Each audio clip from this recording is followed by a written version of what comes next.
सावन के महीने में ये 3 कार्य अवश्य करें और सावन आने से पहले इन बातों पर ध्यान दें और पहले से सभी तैयारी करें। कौन कौन से व्रत और त्योहार सावन के महीने में किए जाते हैं, क्या खाना चाहिए क्या नहीं खाना चाहिए, सावन आने से पहले ये 3 काम आपको अवश्य करने हैं। सावन से जुड़ी सभी महत्वपूर्ण जानकारी आज की इस वीडियो में हम आपके लिए लेकर आए हैं। नमस्कार, वेलकम टू माय चैनल। मैं हूं मनीषा। दोस्तों, आपने अभी तक हमारे चैनल को सब्सक्राइब नहीं किया है तो प्लीज सब्सक्राइब कर लें, बेल आइकन को प्रेस करें जिससे वीडियो की हर नोटिफिकेशन आपको सबसे पहले प्राप्त हो। सावन माह की ढेरों शुभकामनाएं आपके जीवन में भगवान भोलेनाथ और माता पार्वती की कृपा सदैव बनी रहे, यही मेरी शुभकामना है। माता पार्वती सौभाग्य की देवी हैं और सावन के महीने में भगवान भोलेनाथ के साथ माता पार्वती की भी पूजा की जाती है। और दोस्तों, आपको सबसे पहले ही बता दूं कि सावन के महीने में ही मंगला गौरी का व्रत किया जाता है। यदि आप पहले से प्लान बना रहे हैं, सोच रहे हैं, तो मंगला गौरी का व्रत पहले ही मंगलवार से शुरू कर सकते हैं। सावन के महीने में सोमवार का व्रत किया जाता है। सावन के महीने में प्रदोष व्रत की शुरुआत की जाती है। सावन के महीने में आप शिवरात्रि, जो मासिक शिवरात्रि के नाम से जाना जाता है, उसे आप शुरू कर सकते हैं। कहने का अर्थ है कि सावन का महीना पवित्र महीना माना जाता है, भगवान भोले को समर्पित है और भोलेनाथ जैसा उनका नाम है, थोड़ी सी चीजों में प्रसन्न हो जाते हैं। तो आप पहले से तैयारी क्या क्या करके रखने वाले हैं वो हम आपको बताएंगे। पहले आप ये जानिए कि सावन का महीना कब शुरू हो रहा है और कब होगा समाप्त। बहुत सारी बहनें पहले ही सोमवार से सावन के व्रत नहीं शुरू कर पाती हैं, तो इसलिए ये वीडियो पहले ही हम आपके लिए लेकर आए हैं जिससे कि आप सभी जानकारी प्राप्त करके सभी तैयारियां कर लें। सावन का महीना कब शुरू हो रहा है ये जानें। 30 जुलाई से लेकर 28 अगस्त तक सावन का महीना रहने वाला है।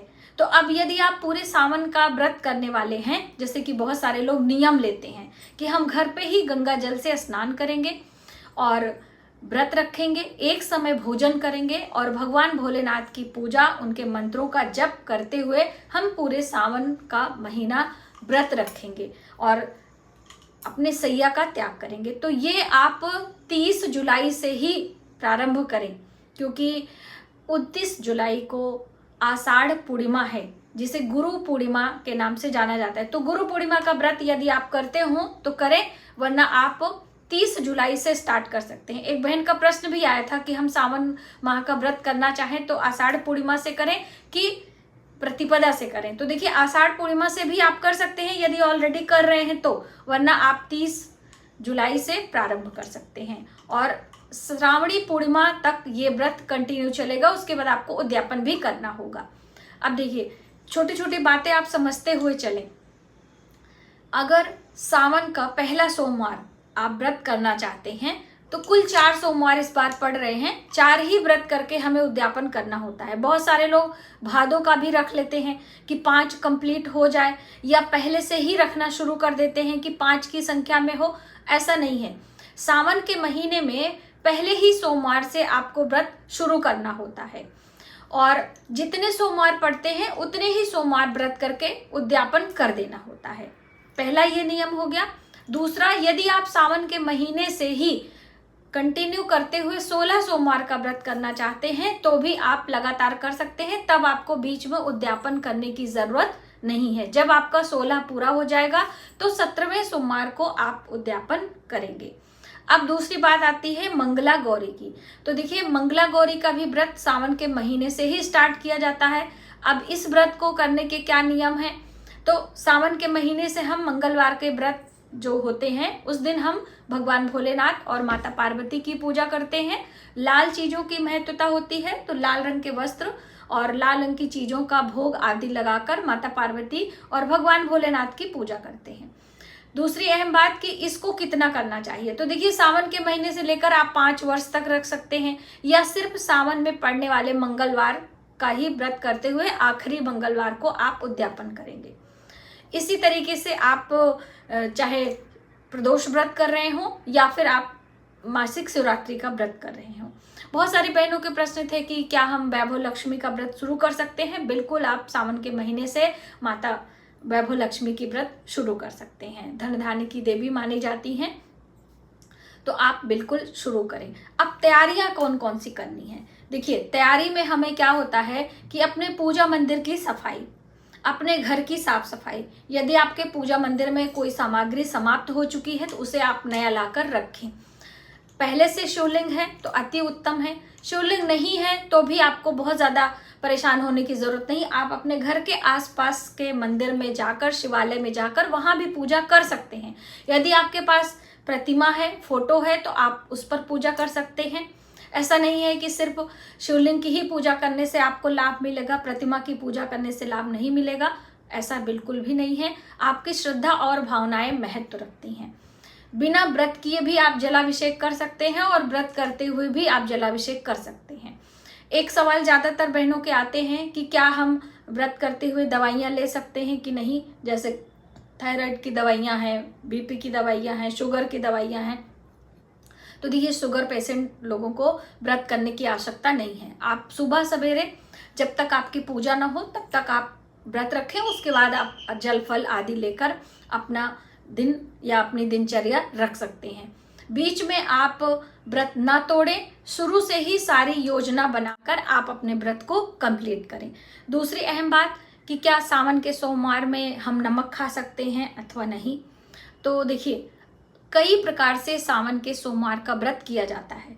ऐसा नहीं है कि बिना नमक के। भगवान भोलेनाथ के व्रत में नमक नहीं खाया जाता है, ये बिल्कुल सच बात है।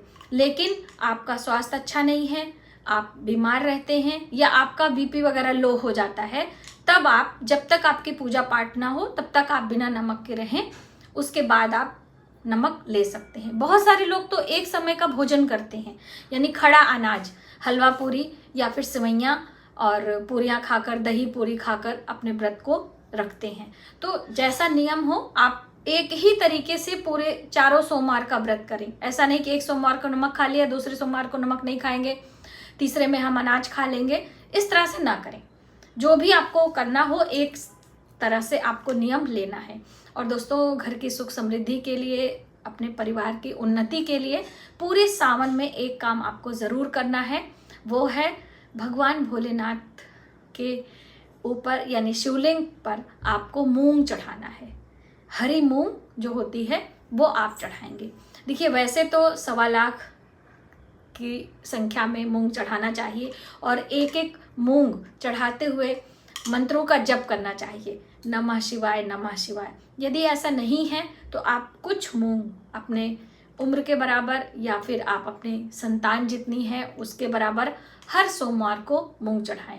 जो लोग पूरे सावन का व्रत कर रहे हैं वो ये नियम ले सकते हैं कि हर दिन 1 लोटे जल के साथ में 7 हरी मूंग शिवलिंग पर चढ़ाकर आएं। मैंने एक साल आपको मीठे जल का उपाय बताया था, यानी कि एक कच्चे दूध में काले तिल और कुछ मिश्री डालकर, सफ़ेद पुष्प डालकर जलाभिषेक करने को, यानी कि भगवान भोलेनाथ पर अभिषेक करके फिर आप सादा जल से अभिषेक करें।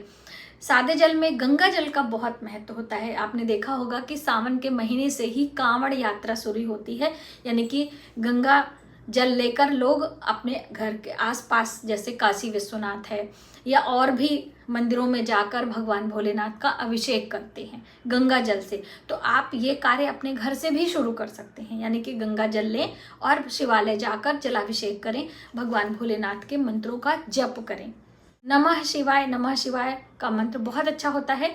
यदि आप कोई गंभीर बीमारी से परेशान हैं या आपके परिवार में कोई है तो आप महामृत्युंजय का जप कर सकते हैं। बात आती है दोस्तों, सावन में हरे रंग की बहुत बड़ी महत्वता है। तो हरे रंग में क्या हम हर साल हरी चूड़ियाँ खरीदेंगे, हरे रंग के वस्त्र खरीदेंगे तभी पहनेंगे? ऐसा नहीं है। आपके पास पहले की हरे रंग की चूड़ियाँ रखी हैं, उसे आप पहने, हरे रंग की साड़ियाँ हैं उसे आप पहने। हाँ, जब आपको दान देने की बारी आती है, माता पार्वती के श्रृंगार की बात आती है, तब आपको खरीदना है, क्योंकि पुरानी चीज़ों का दान नहीं किया जाता है। पुरानी चीज़ें हम देवी देवताओं को भेंट नहीं करते हैं। तो आप इस चीज़ के लिए हमेशा योजना बना के चलें। और यदि आप किन्नर को दान देते हैं तो बुधवार का दिन बहुत उत्तम होता है। और साथ ही हरे रंग के वस्त्र, हरे रंग के फल, हरे रंग की चूड़ियाँ कुछ दक्षिणा के साथ पहले से रखें और जब आपको किन्नर मिल जाए तो आप उन्हें देकर उनका आशीर्वाद ले लें। इससे आपके जीवन में सौभाग्य में वृद्धि होती है। यदि आपके घर संतान नहीं हो रही है तो भी आप किन्नर का आशीर्वाद लें। अक्सर आपने देखा होगा कि जब संतान हो जाती है या विवाह होता है तो आशीर्वाद देने के लिए किन्नर स्वयं आते हैं। तो आप इसको सावन के महीने में कर सकते हैं। तो आपने जाना कि सावन के महीने से पहले हम कौन कौन सी तैयारी कर लें, कितने सोमवार व्रत करने हैं, क्या क्या नियम हैं, क्या हमें खाना चाहिए। सूक्ष्म जानकारी इस वीडियो में देने का प्रयास हमने किया है। यदि वीडियो हेल्पफुल लगे तो प्लीज़ एक बार फिर से आपको बोल रहे हैं, चैनल को सब्सक्राइब कर लीजिए, जिससे आने वाले दिनों के वीडियो की नोटिफिकेशन आपको सबसे पहले मिले। नमः शिवाय।